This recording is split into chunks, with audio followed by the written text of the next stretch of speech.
How's it going, everybody? This is Cameron White with White Light Astrology, giving you guys your full moon horoscope for Aquarius. So, Aquarius, it's a pretty big full moon.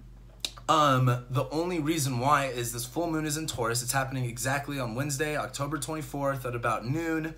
This full moon is going to be in your fourth house. The fourth house is all about where you center yourself. It's all about your family, your home life, your private life. It's about being centered, being grounded. It's kind of like planting your feet somewhere, especially with Taurus. And this full moon is kind of like realizing and emotionally expressing everything about that area. So with that being said, this full moon is going to be conjunct Uranus, and Uranus is in Taurus. It's been in your guys' fourth house now for a little while, so you should have gotten a little flavor of that. Uranus is, liberations, freedom, breakthrough, extreme ups and downs, explosions.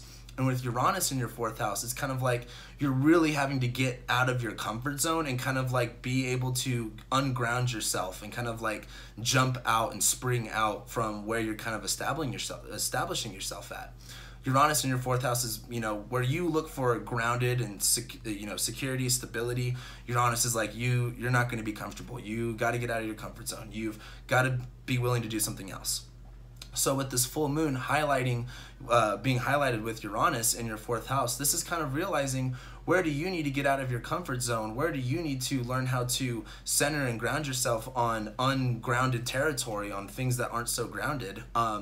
And the biggest thing is I didn't know how exactly to go about this, but with the sun being in Scorpio, Venus retrograde in Scorpio, plus Mercury and Jupiter all in Scorpio, this is all in your 10th house. This is about your career, public vocation, things that are kind of like happening out in the open that the whole world can see. And with Venus retrograding in Scorpio in your 10th house, you're really starting to go like, okay, where do I need to channel my energy a little bit better for my career? Where can I really place my value in my career more specifically that's not so overwhelming? Venus has a lot of value. Scorpio is very specific. Venus retrograding is kind of like realizing where you can place that value in a very specific place, and that is also that comes along with letting go of things that aren't really helping you get in that direction. But the biggest thing is, as the sun's going to be conjunct Venus, and it's all in your 10th house, where you're really kind of shifting your career, what you're kind of doing, where you're kind of placing that value at. This full moon in Taurus is going to be in your fourth house of where you're centering yourself and your home life, your private life, your family life. And you're probably going to realize a lot of where you need to step out, where you need to get out of your comfort zone, where usually at this time and during the full moon in Taurus, you'd be grounded, you'd starting to feel stable, starting to feel very centered. This is the time to, if you want to feel more centered and you want to feel more grounded, you've got to get out of your comfort zone, and you've got to really start to look at what you need to let go of, what you need to purge out, and realize, where the value really is, and bring more of that into your life. Mars is still in your first house. Mars is still, cutting, chopping, your personality kind of, that's all flared up, the best way to put it. But this full moon is trining Saturn. Venus is going to be sextiling Saturn exactly. That's a pretty big deal because Saturn's in your guys' 12th house.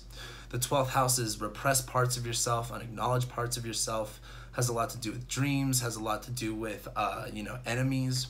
And Saturn's been in your 12th house, where it's really doing a lot of construction and a lot of repressed parts of yourself are coming up, and it's kind of like, it's kind of like intense a little bit.